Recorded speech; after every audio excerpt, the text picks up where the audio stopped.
Bonjour, aujourd'hui je vais vous parler d'un projet perso d'open innovation et un petit peu fun lié à ma passion pour la gourmandise et la gastronomie.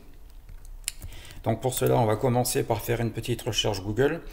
Personnellement, à Nouméa, je suis fan d'un restaurant. Ça s'appelle Le Petit Café. Donc voilà. Donc c'est un restaurant qui est pas loin de mon travail. Et ils ont des formules. Ils sont extrêmement créatifs. Et donc voilà les éléments. Moi souvent j'y vais le soir par exemple. Et on a un menu avec pas mal d'informations, des photos, des descriptions, tout ça. Et je ne suis pas le seul à être fan de ce restaurant. Il y a pas mal de mes collègues euh, qui, qui vont le midi et souvent je vois cette page. Donc eux plutôt c'est la page à emporter qu'ils regardent. Et je vois souvent cette page affichée sur leur bureau.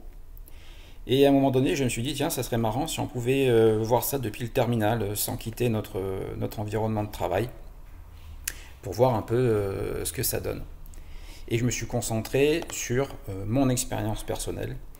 Donc, c'est le menu, le soir, en l'occurrence. Et donc, voilà, interagir avec ce contenu. Donc, je me suis lancé dans une expérience. Et si on cherche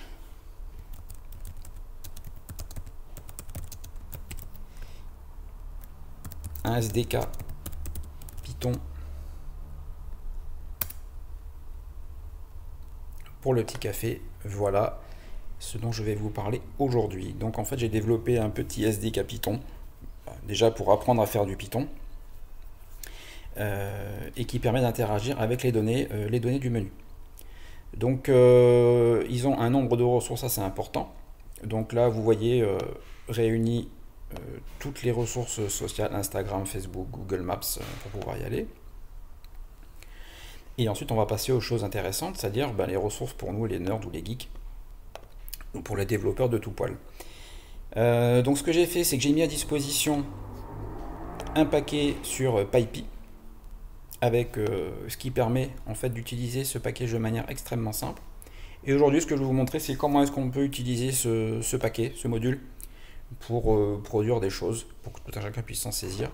Et comme support, et bien en fait, on va partir sur Kaggle, tout simplement. Donc je vais vous commenter un petit peu le notebook. Donc c'est un kick-off, hein, c'est une intro, donc il n'y a aucune connaissance au préalable requise.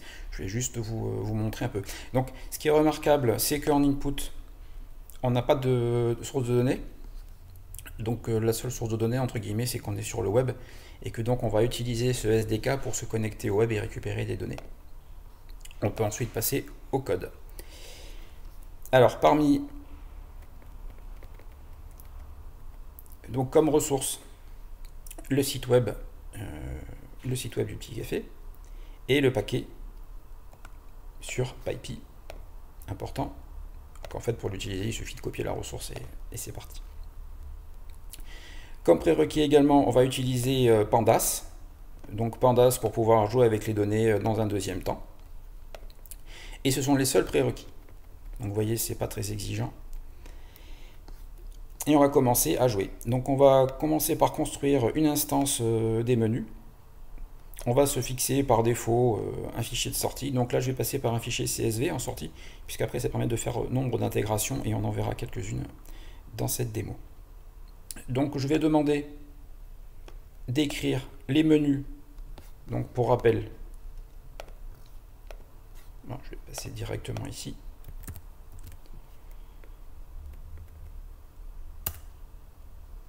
Donc ce que je vais faire, c'est que je vais transformer en une ligne de code ce contenu-là dans un CSV. Et puis comme ça, après, je pourrai en faire ce que je veux. Donc c'est ce que je fais ici.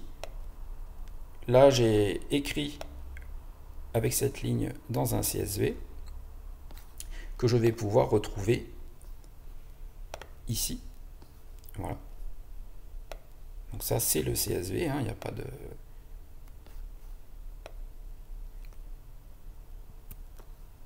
il n'y a pas d'astuce particulière.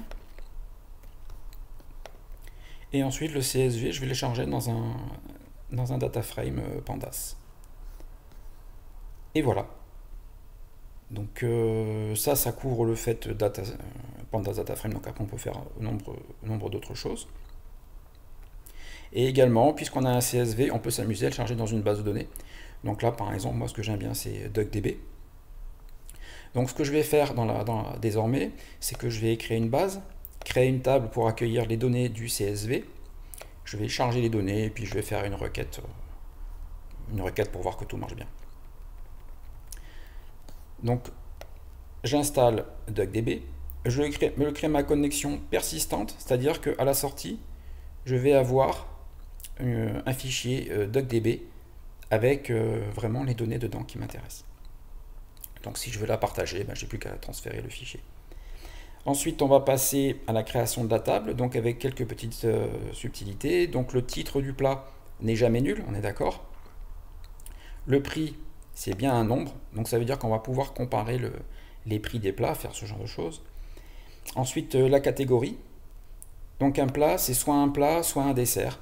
Donc là, ce que j'ai fait, ce que j'ai veillé à faire, c'est rajouter de la contrainte le plus possible pour avoir une qualité de données garantie. Donc les plats, c'est soit plat, soit dessert. Si c'est autre chose, ça ne marchera pas. Ensuite, la recette. Donc la recette, en fait, c'est ça. C'est le détail, en fait, du menu. Donc, souvent, on a la liste des ingrédients. Donc voilà, ça, c'est une recette. Souvent, c'est vachement inspirant. Moi, ce qui m'inspire le plus, sont les descriptions des desserts. Voilà, je trouve que c'est super beau. Je trouve que c'est vachement inspirant. Et donc, c'est important, ça donne une description de ce qu'il y a dedans. Et après, on peut faire de l'analyse de données, bien sûr. On peut faire beaucoup de choses super amusantes. Donc voilà. Ensuite, on a l'URL de l'image. Donc parfois, quand on est en début de semaine, les photos n'ont pas encore été prises, elles n'ont pas été uploadées sur le site. Donc au début, je l'avais mis en note nulle, mais là, j'ai mis que c'était nullable parce que parfois ça peut arriver. Et donc, si je fais pas ça, ben, ça va bloquer l'import dans la table. Ensuite, avec DuckDB, ce qui est sympa, c'est importer des CSV. Donc je fais mon insert dans la table menu et je fais select étoile from le fichier CSV direct. Et comme le CSV est vraiment propre, bien formaté, très standard, pas besoin de décrire davantage. Et ensuite, on peut s'amuser. Donc on fait un select étoile, on va récupérer en fait tous les plats. Donc on fait un where, simplement, en SQL. Et on sort dans un data frame. Et là, voilà, on va avoir la sortie du data frame, mais via un select en SQL. Et là, on voit bien que dans les plats, on a uniquement la catégorie plat. Voilà, ça clôt la démo. Petit rappel en output, donc on a la base de données. Donc si je la télécharge, je vais pouvoir... je vais juste la purger.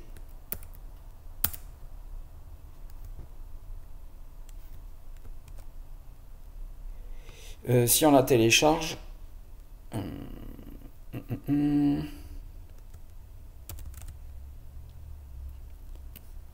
voilà, je vais effacer les versions précédentes.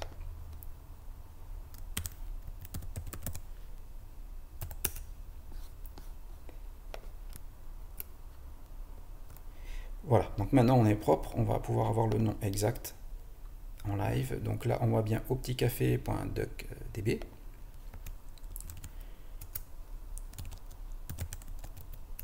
Voilà, je vais dans le fichier téléchargement et je vais rentrer dans ma base que je viens de télécharger en direct. Voilà. Et qu'est-ce qu'il y a dedans? Donc là je vais introspecter. Il y a menu. Bon, je vais me mettre en plein écran.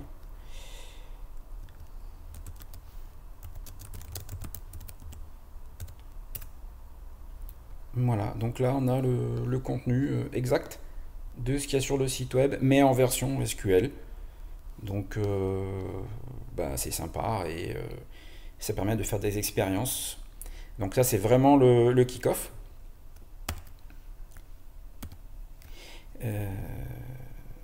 Et il y aura d'autres réalisations. Donc en sortie là, donc c'est fait une fois par semaine.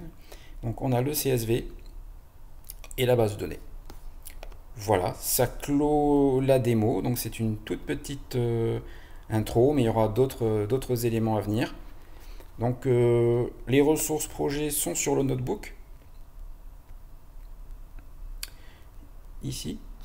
Et sinon, comme vous pouvez le voir, vous pouvez aller sur Google. Donc la repo sera agrémentée de contenu très prochainement, avec d'autres réalisations. Et puis si vous avez des idées ou si vous voulez faire des pull requests, comme d'habitude, ne pas hésiter. Voilà, donc ce sera tout pour aujourd'hui. Et puis bien, bonne semaine et bon appétit au petit café.